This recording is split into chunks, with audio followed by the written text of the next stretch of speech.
Hi, hello, and welcome to a process-oriented episode of Cartoonist Kayfabe. My name is Jim Rugg. My name is Ed Piscor. So we have both just finished two massive books. We're sitting here with our art in front of us. We post a lot of our art. Look at that stack. You know, we post a lot of art. We share a lot of our process along the way of making these books. And in the process, we get a lot of questions. How do we do it? What's on the page? How exactly do you make these comics? And one thing that comes up again and again is that we both use printed templates that we have built ourselves in Photoshop, and then we will print out on the artboards that we're drawing on. And these templates have a lot of different information, from margins to parallel lines, panels, sort of pre-measured, all of these things that are designed to make our jobs easier and to make our final art better. When you're drawing a stack of pages like this, shaving even 30 seconds of time out of the process adds up to hours. Yes. When you're dealing with hundreds and hundreds of pages. And the template that I made for myself, it saves me about 1 hour per page. For the X-Men project, it's 241 pages, 241 hours. Divide that by 24. That's how many human fucking Earth days I would have been spending rolling things out. That's 6 weeks of labor, a typical 40-hour work week. So these are big time savers. I think they also contribute to the quality of my compositions, and what we're going to do is go through and actually look at our templates, show some examples of pages that we've drawn on top of those templates. I'll be showing work mostly from the Plain Janes and from Street Angel Goes to Juvie, which is where I really started using templates in a big way. I have a couple X-Men things to show off. My main concerns were just like, because I hand letter, get those damn lettering guides on the page, and have my panel borders set up, man. So we have two drastically different sets of templates. I think probably the biggest addition to my process in the past, say, 5 years really is the addition of using the desktop printer as a tool for my process in terms of helping me speed things up and refine other elements too. Yeah, absolutely. So, Ed, if you're ready, let's put these under the microscope and take a closer look. Boom.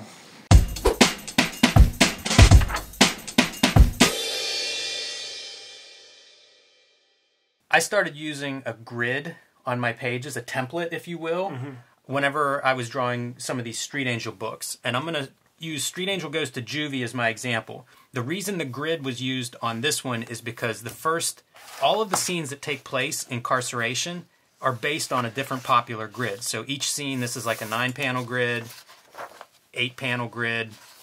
It's very structured. Yeah. The idea being she's in a cell, she's incarcerated, this is prison, it's all squares and right angles. And one of the things that I was drawing at the time in pencil, I would print out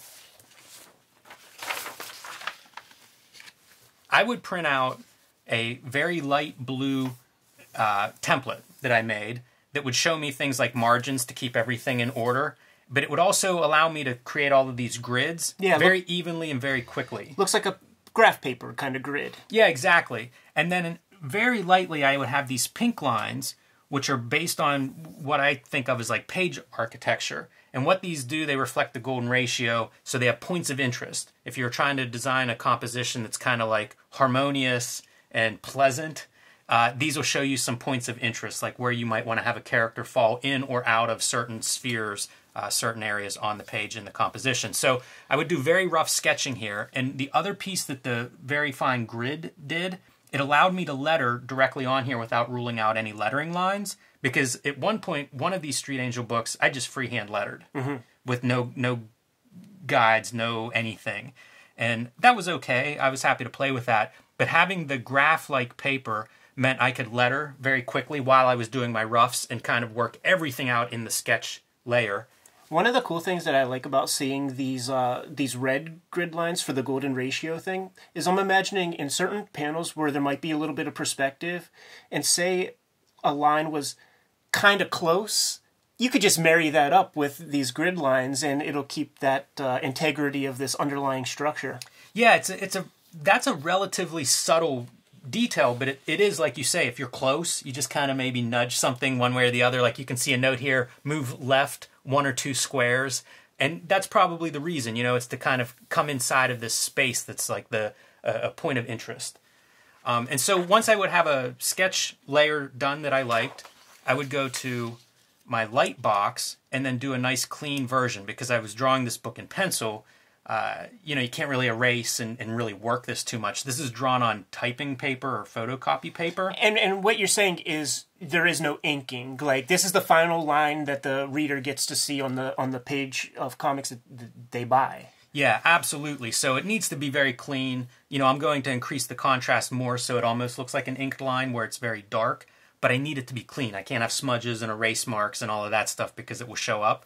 But you see, like, even the lettering, I'm using that under model to provide the basis of this top drawing. Can we see both side by side? I think that would just be pretty fun. Fun for me, at least, because I want to see, like, how you tighten up these satellite characters and all of that. Yeah, I always prefer cartoonists, almost always prefer cartoonists that ink their own work, because so much drawing is done in that final stage. And some of this is, there's a lot of pretty finished drawing in these roughs, but you still see, much more detail applied, as you note, like some of the supporting characters, especially where it's kind of roughed out, and then the final drawing, some of the expressions, I think, a lot of the drawing is done in that final version. So probably because I work that way, I prefer seeing cartoonists that work that way, but that's my thinking. But this was my first use of, like, building a template, and then I would just print this out, and I would start doing my drawings right on here. And whenever I came to a page that Street Angel escaped, my drawings were done with no grid. This was an amazing exercise. Like, nothing, after a couple, probably 2 months of drawing everything with all kinds of, like, structure already on the page, whenever I sat down to draw this, it was just a blank white page. Super fun. One of the important things to me when it comes to making comics is to be a little formally experimental, but if you could handle that in many ways. You could be so fucking esoteric that only Dan Nadell and Sammy Harcum like your comic. Or you can play with the form in a more subtle way that is playful, that other cartoonists will know, but it could still read and the integrity of the story is still held together. So when you're not using the grid on pages like this, it's a more chaotic part of the story. So it even fits the narrative for you to be playful in this way and to be a little bit less structured, more chaotic. So I think it's very smart storytelling on your part. It really surprised, like, sometimes I'm surprised too by the effect. And I just remember drawing this and it was like a whole nother thing. It was like I was doing something completely different whenever I started. Once she escapes and the grid falls away and I'm just drawing on a plain white sheet of paper. It was very exciting from an art fun standpoint. So Jim, for whatever reason, I never seem to just make a 32-page comic. Right. Everything I fucking make is in the hundreds of pages. And as a creator just kind of churning this stuff out, I have to shave off as much production time as possible and apply that time where it counts. And I determined that one of the places where I don't want to invest too much freaking time is rolling out panel borders and lettering guides. Totally agree, Ed. 100%. So for X-Men Grand Design, I created my first grid template. And I knew that, like, if you take a look on the inside, I knew I wanted to adhere to, like, the 4-tier, like, row set. I like Tintin comics. I knew the book was going to be printed way bigger than the average comic book. So it was going to give me a lot more real estate to tell my stories. So with that in mind, I created this template where it let me know what my main image area is, and I could have a lot of options built in here. There were even I had to do some ruling for other kinds of panels here and there, but you could see, like, I gave myself some gutters so that I could have 12 panel pages or 8 panel pages or cut it in half, whatever. And you could see, like, on a piece of black paper. Now, this template I printed up in like a black ink for the purposes of our video, but it would be a very, very light blue. I would say probably 10% cyan. Right. on your printer machine, like when you set it up in Photoshop, and that makes it completely invisible when you scan it in grayscale, so you don't have to erase anything. I sort of started using the blue pencil after I did my first projects with Harvey Picar, because I used regular gray pencil when I was doing the penciling part of my thing before I would take the work into the inking stage, and then I had to erase those pencils, and I have to tell you, like, it took me sometimes 30 minutes to properly clean up a page. Erasing can do a lot of damage to the ink, too. For sure. And, you know, we're talking 150-page books, 120-page books. Yeah. You know, dozens of hours spent erasing fucking paper. It's so funny to put it in those terms, but you're 100% right. It all adds, man. It does. The snowflake doesn't blame itself for the avalanche, man. So what I had this like ping pong effect with my X-Men comic, where I would take it from analog to digital, analog to digital, analog to digital, maybe 3 or 4 stages of this. So I would do my lettering, you know, print out a guide on Bristol board, and roll my panel borders, like ink them in. The lettering guide was set up so that I could just go in there, and I basically didn't need to worry about where I was going to be putting this lettering, because I would then scan this in and open it up in my iPad to arrange my compositions. I would draw in Procreate, and the cool thing about doing your roughs and stuff in a digital way is that you could move compositions a micromillimeter without having to erase and redraw, and that was the attractive thing for me. So then I would have these are very light, but I would have my roughs, and you would see the lettering where the lettering is. So then I would print this up, and you would see like this like very faint. Might not show up on the cam so well, but then I would do another round of penciling, like with an actual pencil, ink the thing, and then stitch it all into the final page that the reader gets to see. But it all starts off here, and you know, golden ratio, all that's a little above my pay grade. But the main concern was just to not have to spend an hour a day in my production schedule fucking rolling panel borders and guidelines, and then having to erase them. Yeah, and this is I think noteworthy in that you're doing everything. Right. You know, you're doing the work of, I don't know, 6 or 7 people probably typically do a Marvel comic, you know, letterer, colorist, all these tasks. When you take them all on yourself, you need to shave that time, because you don't have 7 times the amount of, you know, in a week, you still have the same amount of time. So figuring out how to minimize that, especially repetitive tasks, is vital. I describe it as being a part of like a NASCAR pit crew. And you pull that car over, man, any amount of time that you could shave off will get you closer to the goal. And there are like pre-printed artboards that will have some of this information on there that are available. I can remember seeing pre-letter ruled artboards whenever I was starting out. You know, you could order packs of those. So, you know, it makes sense that you would have these. It's not like this is some sort of cheating the end result in any way whatsoever. It's really just saving you the time of doing the same task every page. If any of you motherfuckers think this is cheating, you could kiss my asshole down to the bones. Each story that I would do, I would end up refining my template a little bit. In my most recent comic, The Plain Janes, this is the template that I was using for all 150 pages of that. And I've accentuated some of the qualities of these pages, so maybe they'll show up a little better. This is my first layer, and the information that's on here are trim line. So this is where any artwork past this line will be cut off. But if you're doing full bleed, you still need to draw past that line so that there's not like a white line on the edge. For instance, if you wanted the borders of the page to be all black like this right here, you would want to make sure that the black hits this edge so that the edge of the paper, when it's in the final printed book, is black to the edge. Yeah, and the margins are provided by a template that Little Brown gives me. So if you look closely, there's a little bit, the bottom margin is bigger than the top margin, because typically we have a page number. I can still bleed art over that, and we just won't run a page number, but it allows the pages to be uniform without me having to measure this off every time. In the past, that's what I would have done. So that's one thing the template saves. I kept the grid, even though I'm not lettering, just because I've kind of fallen in love with having horizontal and vertical parallels as a reference point. Really nice for perspective shortcuts. Absolutely. When you're drawing backgrounds and stuff and you want those lines to line up, you have options. It's like, okay, are you going to like take this down and pull out your T-square and your triangle, or are you going to use this grid setup? Absolutely.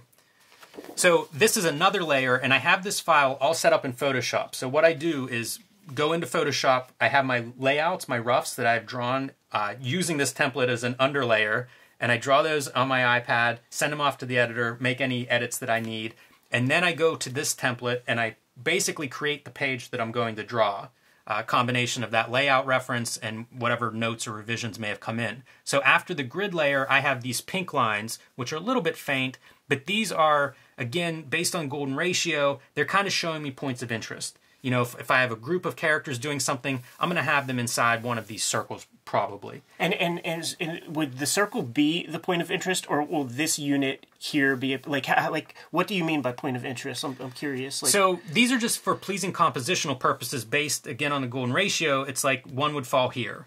You know, one would fall here, and a lot of this is based on squares and circles. So at these angles is it important? Yes. Yeah, so I would contain action inside there, for example. And it's not always. You know, this is just sort of if things are close, this gives me a chance to, like, move that character a little bit this direction, or put these two characters together in this space. This is the kind of storytelling stuff that we would call it icing on the cake. When you're talking Gestalt theory, it's like, it's not so important. Like, I think it's worth noting to enterprising cartoonists out there, don't bog your mind down with this kind of stuff. We're showing you just some stuff that we're kind of playing around with. Building these templates has been fun for me, so a lot of this is sort of like superfluous. I don't know how important this stuff is. You know, we've seen exercises where you'll take a page that already exists and kind of put this architecture over it, and you see that a lot of it's inherent. I think it just comes from training and looking at old master paintings and things like that. This is another layer that I have. These are actually, every one of these gutters is its own layer. And this is every grid you can think of. It's 5 rows, it's 4 rows, it's 3.